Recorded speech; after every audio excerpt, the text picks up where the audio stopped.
Former United States officials claim the US made plans to abduct and kill Julian Assange. WikiLeaks.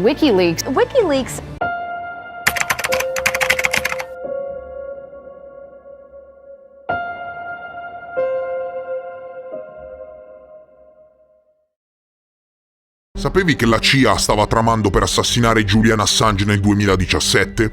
I funzionari ai più alti livelli del governo degli Stati Uniti stavano letteralmente tramando la sua fine perché è considerato un pericolo per la sicurezza nazionale. Questa non era solo un'idea. Piani specifici sono stati suggeriti, schematizzati e passati attraverso vari comitati prima di raggiungere la cima della catena di comando. Lo schema ha ricevuto anche il via libera da alti funzionari con mesi di pianificazione che sono entrati nella fase operativa, il che fa sorgere la domanda: perché la CIA e molte altre agenzie di intelligence segrete volevano così tanto uccidere un giornalista da essere disposte a infrangere addirittura le leggi sul diritto internazionale alla luce del sole? E come ha fatto un piano così sconvolgente ad arrivare così lontano? Bene, per capire la vera storia dobbiamo capire perché volevano così tanto la morte di Julian Assange. Tutto ebbe inizio nel 1999 quando Julian Assange ebbe un'idea. Nel corso della storia ci sono stati innumerevoli schemi di corruzione e crimini che non sono mai stati denunciati né perseguiti. Era semplicemente troppo rischioso per le persone che sapevano far trapelare determinate informazioni. E oggi non è diverso. Pensate che tuttora negli Stati Uniti le informazioni non possono essere utilizzate nei tribunali se sono state ottenute illegalmente, rendendo persino l'atto di parlare del tutto inutile per quanto riguarda la giustizia, rendendo il concetto stesso di giustizia un'utopia.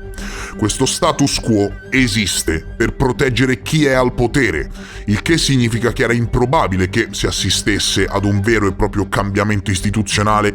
Ma cosa succederebbe se un'organizzazione potesse orchestrare la fuga di notizie mantenendo il completo anonimato? La gente inviava da anni pacchi anonimi alle agenzie di stampa, ma Julian Assange avrebbe semplificato tutto questo processo. Tutte le fonti sarebbero rimaste anonime quando possibile e avrebbero potuto contattare direttamente WikiLeaks da tutto il mondo. Ecco l'idea di Assange per promuovere la giustizia in giro per il mondo. Chiunque, ovunque, avrebbe potuto parlare di crimini e corruzione andando anonimamente contro i media e i governi stabiliti in tutto il mondo, e la parte migliore di questo è che facendolo ha aggirato anche il sistema legale, perché i documenti pubblicati da WikiLeaks venivano pubblicati illegalmente da WikiLeaks stesso ed erano quindi ammissibili come prova da parte della vittima che, con l'ottenimento illegale delle prove, non c'entrava niente. Questa fu l'idea che ebbe Julian Assange nel 1999, ma ci sarebbero voluti anni prima che si concretizzasse.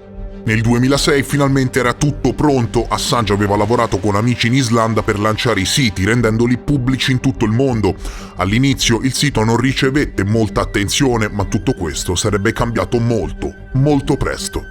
Le primissime fughe di notizie sono arrivate una dopo l'altra, una lista di membri di estrema destra di qua, una traccia cartacea che porta alla corruzione finanziaria di là, ma niente di troppo eclatante, fino a che WikiLeaks fece la scelta coraggiosa, molto coraggiosa, di far trapelare i documenti direttamente dal governo degli Stati Uniti nel novembre del 2007.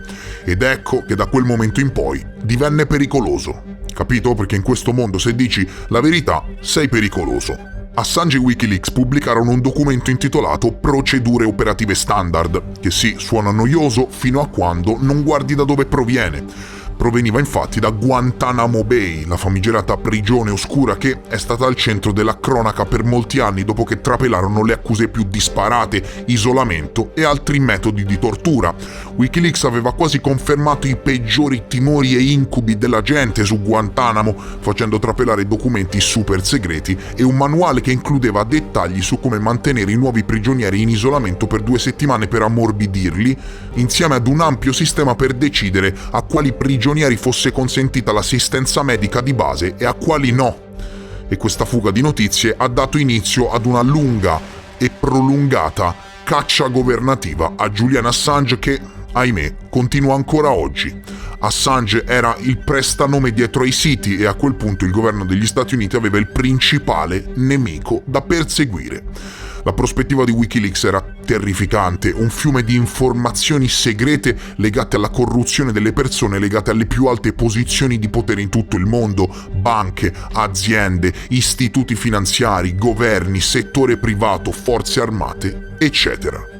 Wikileaks ha promesso al mondo che, prima o poi, tutti sarebbero stati scoperti e all'inizio gli Stati Uniti erano letteralmente impotenti di fronte al successo mediatico che iniziò a riscuotere il giornalista.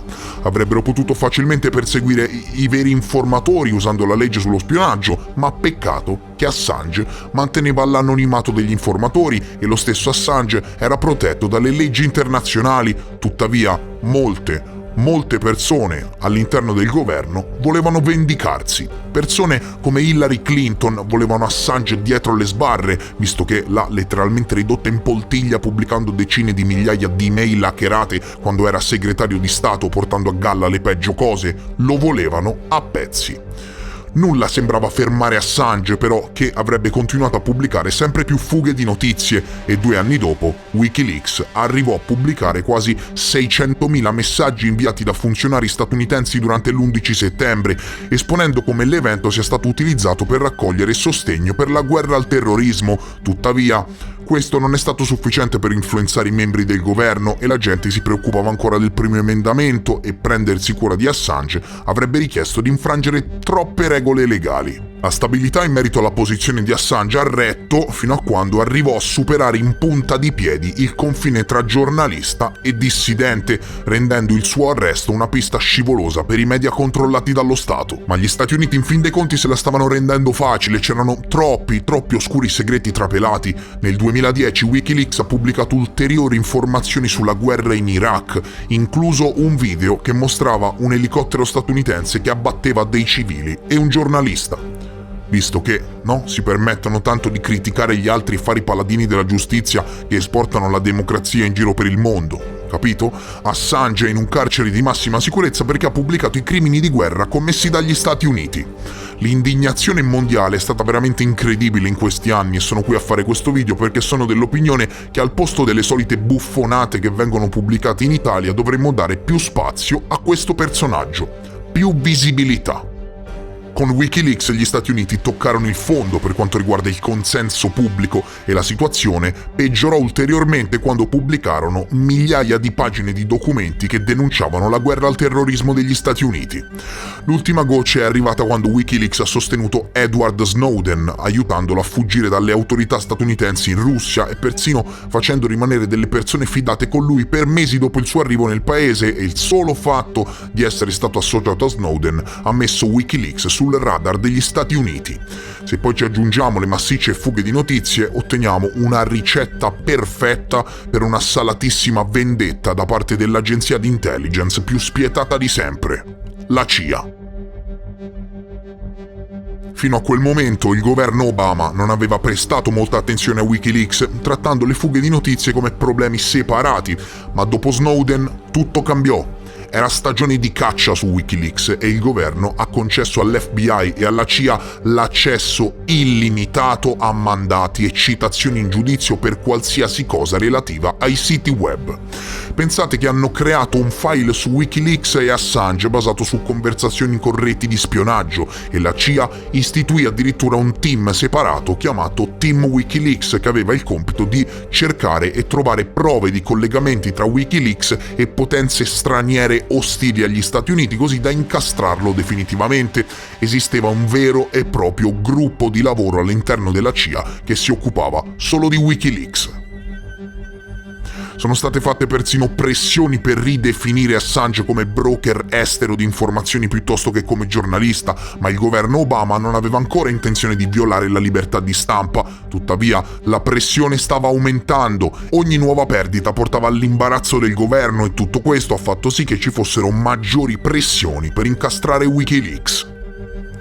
Fin dai primi giorni, Assange era libero di viaggiare per il mondo. lavorando su indizi per Wikileaks e costruendo la sua carriera. Ha anche vinto premi nel giornalismo, tra cui Amnesty International, UK Media Award e il The Economist Award, ma nel 2010 questa vita altalenante è crollata pesantemente a terra quando i funzionari svedesi hanno emesso un mandato di arresto che accusava Assange di gravi crimini di natura sessuale, un'accusa strana e del tutto casuale che non convinse nessuno. È stato quindi arrestato, ma in seguito venne scagionato per mancanza di prove e a quel punto, per paura, presentò una richiesta di asilo in Ecuador. Purtroppo non ebbe mai modo di arrivarci e venne costretto sulla soglia dell'ambasciata ecuadoriana a Londra per anni, dove lo avrebbe accolto e avrebbe vissuto per il resto della sua vita rinchiuso in una piccola stanza con un computer e un letto. All'interno dell'ambasciata Assange era intoccabile dalle autorità di un qualsiasi altro paese e, con il suo computer e una connessione a internet, poteva continuare a lavorare. Si trovò letteralmente in purgatorio con la polizia britannica che aspettava fuori dall'ambasciata 24 ore su 24. L'unica cosa che poteva fare era continuare Wikileaks e questo ha fatto infuriare il governo degli Stati Uniti. Mentre era in custodia britannica c'era la possibilità che potessero incastrarlo con una richiesta di estradizione, anche se le loro opzioni erano molto limitate. In pratica per gli Stati Uniti, signori, non c'era nessun modo legale per ottenere Assange, che era davanti al suo computer e poteva semplicemente continuare a pubblicare fughe di notizie. Quindi, qual era la soluzione? Progetto canaglia fuori dal consenso pubblico per assassinarlo. Ecco quale fu uno dei piani della CIA. Durante gli anni seguenti i dibattiti all'interno del governo degli Stati Uniti infuriarono sul fatto che Wikileaks fosse perseguibile ai sensi dell'Espionage Act, anche se nel 2013 il governo Obama lo aveva proibito. Molte fazioni all'interno di diverse agenzie governative volevano la sua testa e poi Wikileaks ha finalmente dato all'ala democratica del governo un motivo per odiarlo.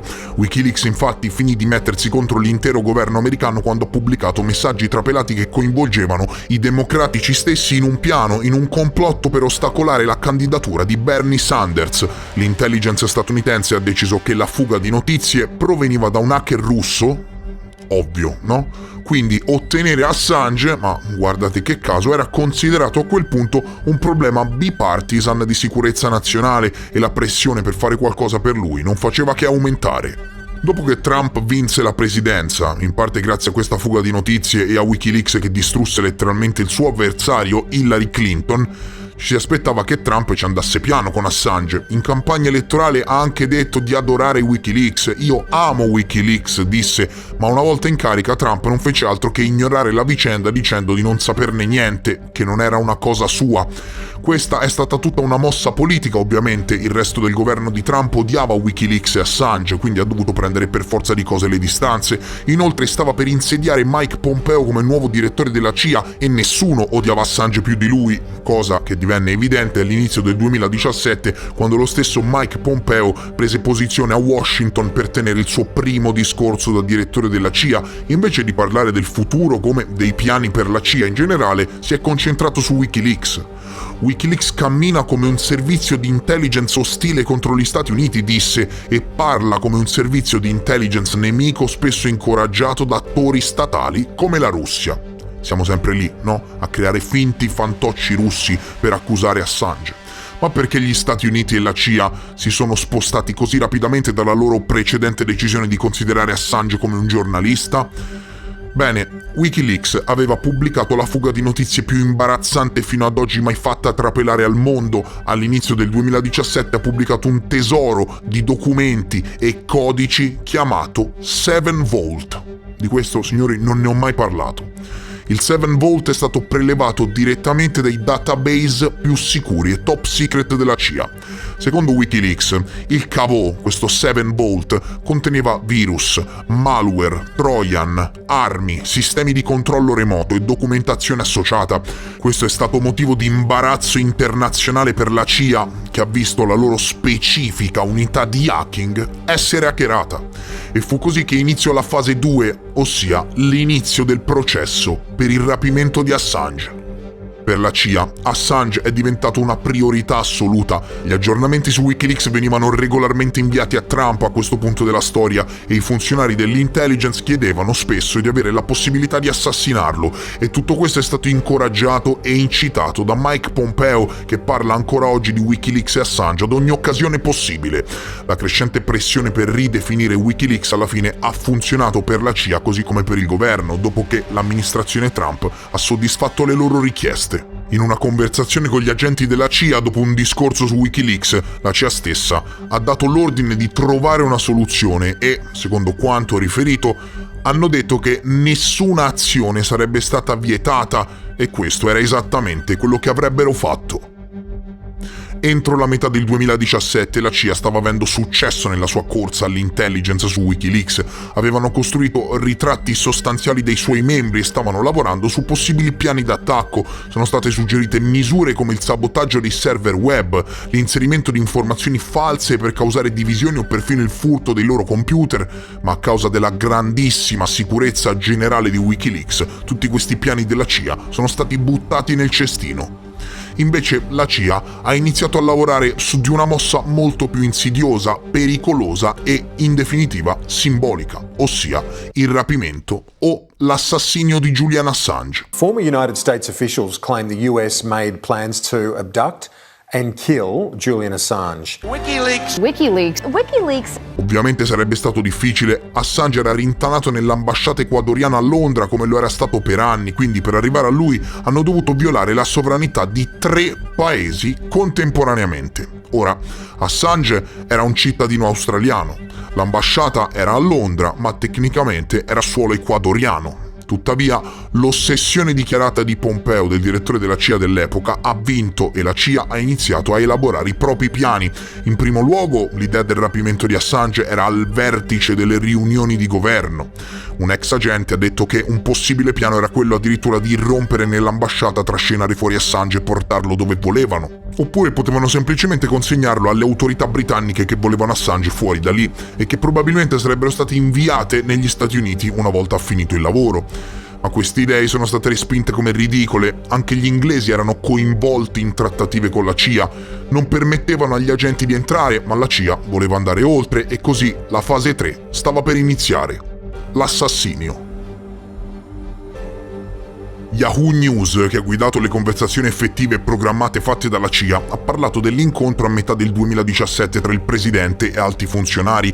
Durante questo incontro, Trump, messo sotto pressione dalla CIA, ha chiesto alla CIA stessa se potevano assassinare Assange e altri membri di Wikileaks e li ha spinti ad elaborare alcune opzioni e piani. Trump avrebbe successivamente negato questa accusa, ma resta il fatto che i piani erano stati fatti e alcuni informatori hanno parlato. Ci sono state ulteriori discussioni sul fatto che anche l'assassinio di Assange potesse essere reso legale, rendendolo, non so, un terrorista, eccetera, ma per colpa dell'opinione che aveva il pubblico di lui, il piano andò a monte. La sua precedente designazione come spia ha aiutato, ma era ancora una forzatura e divenne comprensibile che gli avvocati della CIA non stessero facendo troppe obiezioni. Insomma, il piano per farlo passare come una spia fallì. C'era una buona probabilità che molti di loro non sapessero cosa stesse realmente accadendo e fonti all'interno della CIA affermarono quanto segue. Quando Pompeo è subentrato ha tagliato fuori gli avvocati da molte cose. Non si sa se il principale consulente legale della CIA avesse mai sentito parlare del complotto mentre veniva redatto e così, alleggerita dalle domande sulla legalità, la CIA è andata comunque avanti. Ora, all'epoca Assange era piuttosto inattivo, era rimasto bloccato nell'ambasciata, completamente isolato dal mondo moderno, anche se dopo anni di inerzia la situazione personale di Assange ha iniziato a scaldarsi di nuovo. Questa, sebbene fosse una scusa terribilmente conveniente per la polizia per inseguirlo, in primo luogo rendeva la fuga molto più probabile e l'intelligence della CIA ha indicato e costruito appositamente un complotto russo per scortare Assange fuori dall'ambasciata. Il ricordo della riuscita fuga di Snowden deve essere stato molto vivo nella mente della CIA, che non voleva farsi scappare anche Assange, e così gli agenti intensificarono la pianificazione e la sorveglianza dell'ambasciata. Pensate che si arrivò al punto in cui ogni essere umano in un raggio di 3 isolati lavorava per uno dei servizi di intelligence, che fossero spazzini o agenti di polizia o guardie di sicurezza. Era chiaro che l'ambasciata ecuadoriana era inondata di agenti governativi, avesse stretto un accordo e avesse ceduto Assange. E quindi, chi sarebbe arrivato per primo ad Assange? Beh, la CIA non avrebbe permesso a nessun altro di prendersi il tempo di catturarlo, ovviamente quello era il momento e la CIA mise in atto i suoi piani. Uno di questi piani prevedeva l'attesa del tentativo di fuga e l'avvio di scontri a fuoco con i finti agenti russi, e l'ordine, nel caso si fosse aperto lo scontro a fuoco, era quello di colpire Assange fingendo un incidente. Un altro prevedeva di far schiantare un'auto contro la stessa macchina presa da Assange, lasciata lì appositamente, quindi afferrarlo e piantargli insomma una pallottola in testa. Se Assange fosse arrivato sull'aereo, gli inglesi avrebbero potuto aprire il fuoco sulle gomme o far volare un elicottero sopra di esso impedendogli di decollare. I paesi europei amici avrebbero anche potuto negare il proprio spazio aereo di volo costringendolo ad atterrare, e altre infamate. In ogni caso, un piano per fermare la partenza di Assange è stato elaborato, e anche bene, tra agenti dell'intelligence britannica e statunitense. Ma questa era solo un'ultima misura disperata. La CIA stava ancora pianificando il colpo e Assange era ancora nell'ambasciata.